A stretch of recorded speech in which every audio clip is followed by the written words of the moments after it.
د امارتي ادارو مسؤلینو ته د ښوونیزو سیمینارونو په دوام تازه په کندوز کې د ملکي ادارو رؤساو او آمرینو ته د ظرفیت لوړونې ورځنی سیمینار په لاره واچول شو. مسؤلینو له یاد سیمینار څخه موخه په مدیریتي او یو شمېر نورو برخو کې د اړوندو ملکي ادارو د مسؤلینو د ظرفیت لوړونه ده. او دا ارتقای ظرفیت برنامه چې موږ تاسو په حواله راکوي، دا د ارتقای ظرفیت برنامه موږ تاسو په خپل اداره باندې پوي کوي، دا د ارتقای ظرفیت برنامه موږ تاسو ته حکومتوالي راکوي. هغه خلک چې بیا په موږ باندې تمسخر کوي،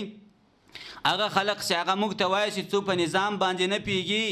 موږ د همدغو ادرس نه لکه څنګه چې موږ په شرعي اړخ کې معلومات ترلاسه کړی، په شرعي اړخ کې موږ چې هر ځای ته ځان رسولی، موږ له همدغو ادارې بخش نه هم هغو هدف ته ځان رسو. دا څه ناشوني نه دی، دا شوني دی. نو الحمدلله په دې باندې چې موږ همدغه برنامې په ټول ملک کې په 1403 کال کې موږ په پلان کې دا درلودو چې مرکز او په ولایاتو کې په 3 ولایتونو کې موږ دغه برنامې هغه په مخ باندې بوزو. همدارنګه د هیواد د اداري اصلاحاتو ملکي خدمتونو د عمومي ریاست مرستیال اسلامي امارت اداري پرمختګونو ته ژمن وباله د سیمینار له ګډونوالو وغوښتل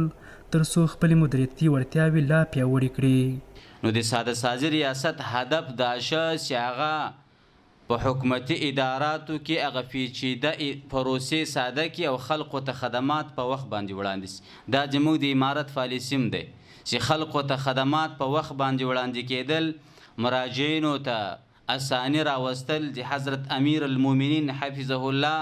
فرمان اساس هم دا دی او زموږ د ریاست موخه هم دا دی. د کندوز د ملکي ادارو مسؤلینو ته په داسې حال کې ورځنی سیمینار پیل شو چې له دې وړاندې هم د کندوز د اداري اصلاحاتو ملکي خدمتونو ادارې له لوري د دې ولایت د ملکي ادارو کارکوونکو ته د ظرفیت لوړونې سیمینارونه په لاره اچولي وو.